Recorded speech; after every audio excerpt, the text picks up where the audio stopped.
Well, hello there.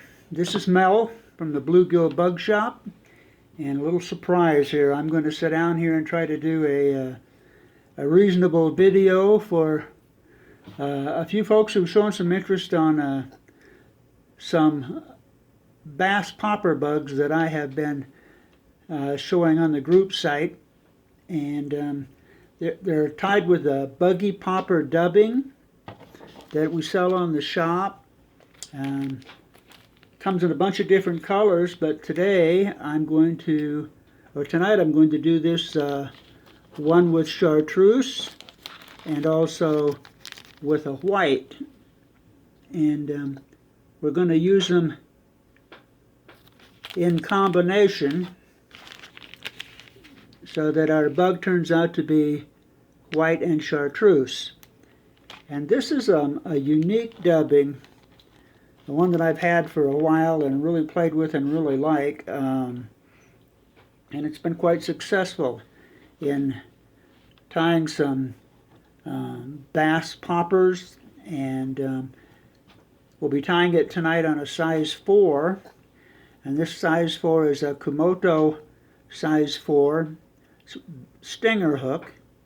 Has a wide gap and a straight eye, and so this one will be sized for a bass. Now you could obviously tie them on down to size 10 and that sort of thing, and fish them for a bluegill, but I've had some significant success with fishing them in bass sizes, and so tonight I'm going to be showing you the simple and easy way to tie this fly, and this is something I learned to do years and years and years ago, and it's called pinch dubbing.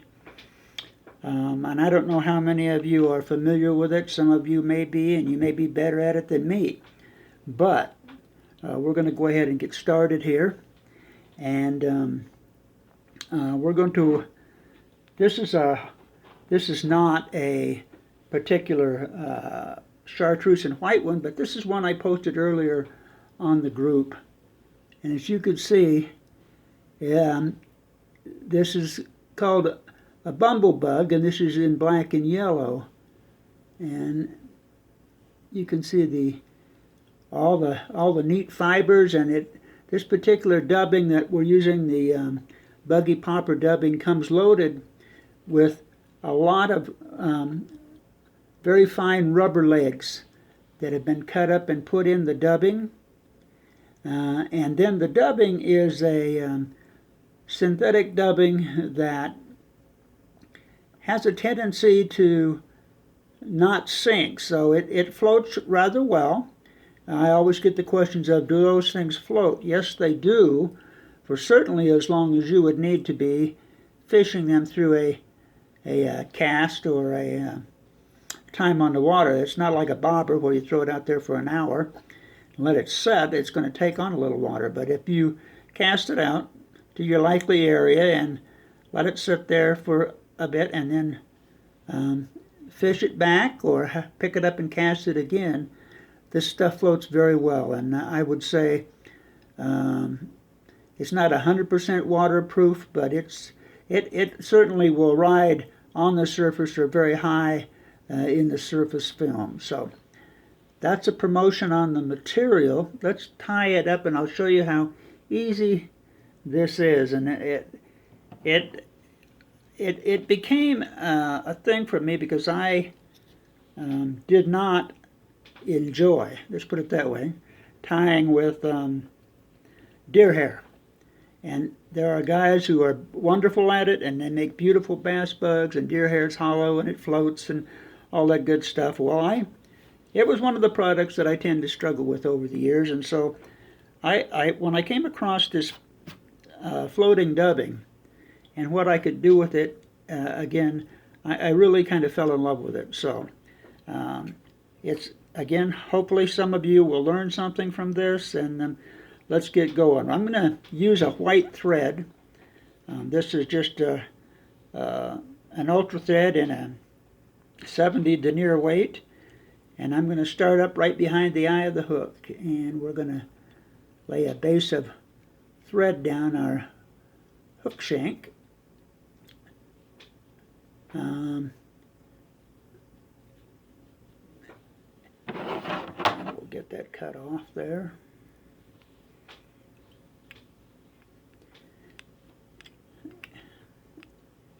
Bring it back down to where the barb of the hook would be, and then back up to the front. And we're just laying a base of thread, and the amount of thread here just helps have a nice base for material to lay on. Okay, we have it there. We're about an 1/8 of an inch back or so from the eye of the hook. And I'm going to start out by using white. I have my dubbing here, and it comes out of the bag in a blob or a big ball. And what I'm going to do is just reach in and pull some out. Okay? So I have fibers in my hand.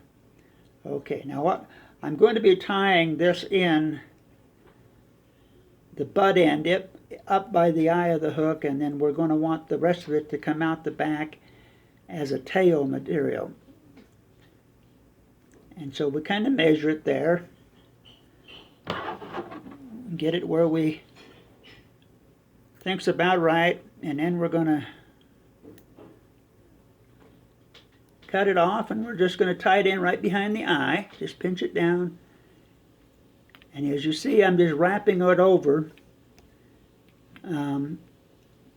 the material so that I'm forming a material base also on the fly. This back here becomes the back end of the fly, and it's, as I said, loaded with buggy legs.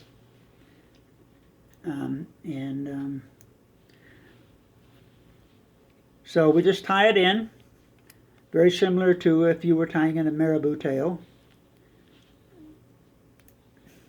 Okay, and then we're going to switch over to the other color.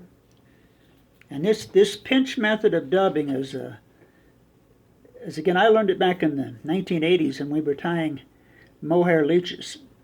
But anyway, you take just pull a section of your dubbing from your pile of chartreuse dubbing there, and I'm going to hold it right in the middle. So I have some on each side. I'm going to move my thread up a couple of wraps on the shank of the hook, and I'm going to lay the green just right there on top, just a little bit short of the tail here on the other one. And I'm going to pinch it down with my fingers. I'm going to come over and make several, I'll say several, 4 or 5 wraps. And we have, and then we take this part, the other half that we had out the front, and we pull it back, and we catch it just a little bit, and we're going to make a bump, as they say, with this method, just a bump so that kind of forces it all backwards. Okay, don't worry about what it looks like yet. Okay, so now I have chartreuse over white. I'm going to take my thread, that's all there was to that. I'm going to take my thread, move it up a couple more wraps, go back to the other color, since we're going to alternate colors. This is white. And again, you can get as little or as much as you want, but I have a pinch of dubbing there. And what I'm going to do is set it up on top of the hook, and I'm going to tie it down. There's some good firm wraps, okay. This part that's forward, I'm going to fold it back, and we're going to catch it just a little bit with the thread and build up a little bump in the thread.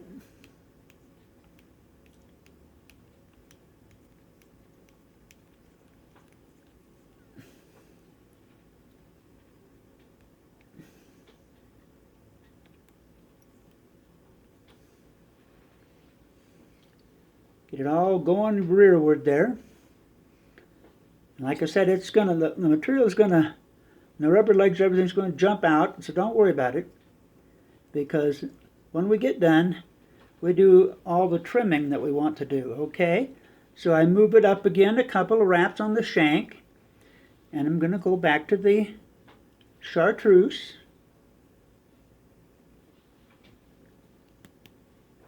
And again, you can use whatever color combinations you want. Set it up there. Pinch it down and just wrap over that half a dozen times or so. Pick this up, pull it back.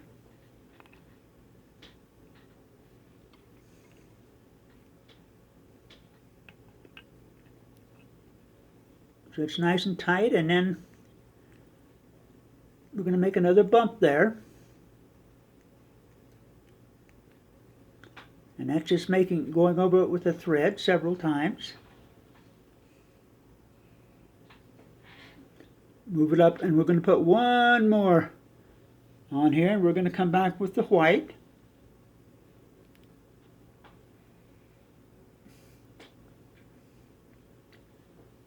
And set the white up there. And we're going to leave enough room for the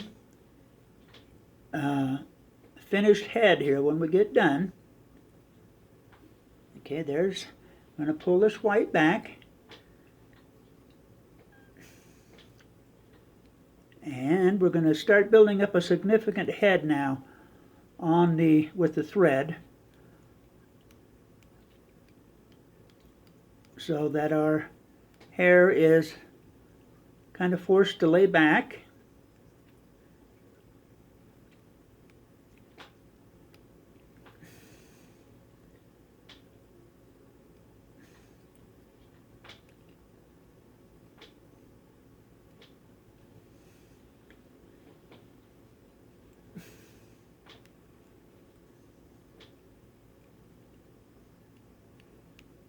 And get us a little taper there.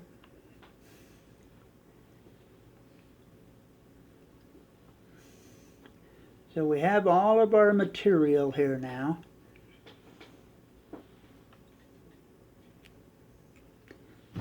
We're going to come in here and just carefully trim out away from some of the rubber legs and dubbing that's sticking out. And we're going to get ready here to do our whip finish.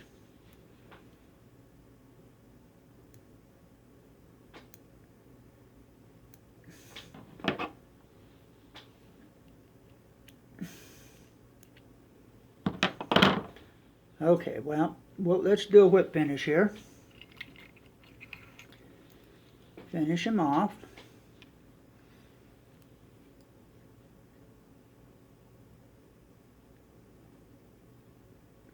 Five or six turn whip finish a couple times. Secures it good. Okay, whip finish is done. And now we're going to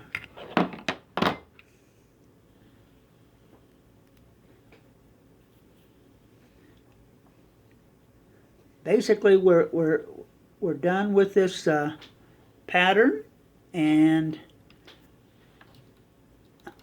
I don't know whether my lighting is so good to show the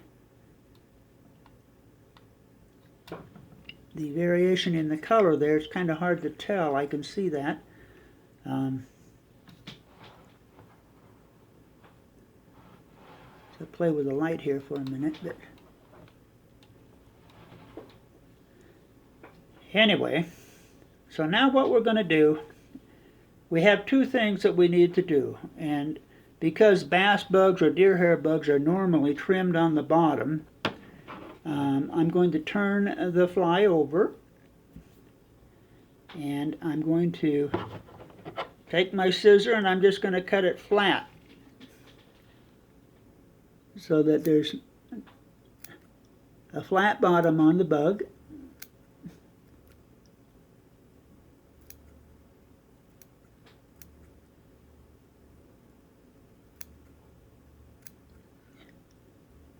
little barber work here.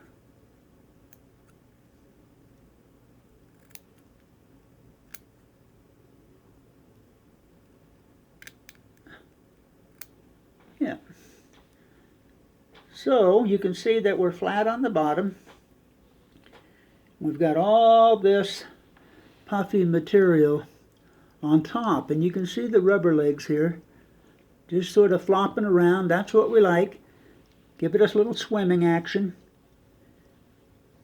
You can stroke it a few times, pull out any loose ones if you want to, but it's all good. And then you can cut the ones at the end if you think they're a little bit too long. The other thing, and now I'll leave this part as optional, I'm not going to do it on this one just for show purposes, but then I would take a couple of my whatever color we wanted to put on here, a couple of, I don't know, whatever colors eyes you want, and glue them on each side so that we, one on this side and one over on the other, and that finishes off the eyeball part. And the rest of this up on top, I mean, I've seen guys take it and trim it all down and, really make it look really good and more fine. I like this big combination of material on top that has a lot. The more material, the more it floats, I guess is what I'm trying to get at. And you can imagine after you put your eyes on there how sweet that would look. Again, the material is a dubbing, chopped up rubber legs, and a synthetic material that has a great tendency to float, doesn't soak up a lot of water. You cast it out, you bring it back. If it takes on just a tiny bit of water, it's simple just to squeeze it out like a sponge, and you're ready to go again. Okay. Anyway, I like my bugs full, like that, and the fuller the merrier. And I hope that simple pinch dubbing technique is something that y'all try at your own preference with your own material. It can be done with different forms of dubbing. You can do it on your nymphs. You can do it on your woolly buggers and leeches, that kind of stuff, and we'll go from there. And I hope you enjoy what I've tried to do here and to show you in terms of how to tie a buggy popper. Again, I appreciate you taking the time to watch. If you have any questions, don't hesitate to ask me, give me a shout out. I thought it was important to get this, how I put the dubbing on the body out for members and for folks to look at, so that they weren't trying to tie with this dubbing in the conventional manner. It just doesn't work that way on this bigger popper dubbing. So there you go, and I appreciate it. Thank you for watching, and we'll see you again.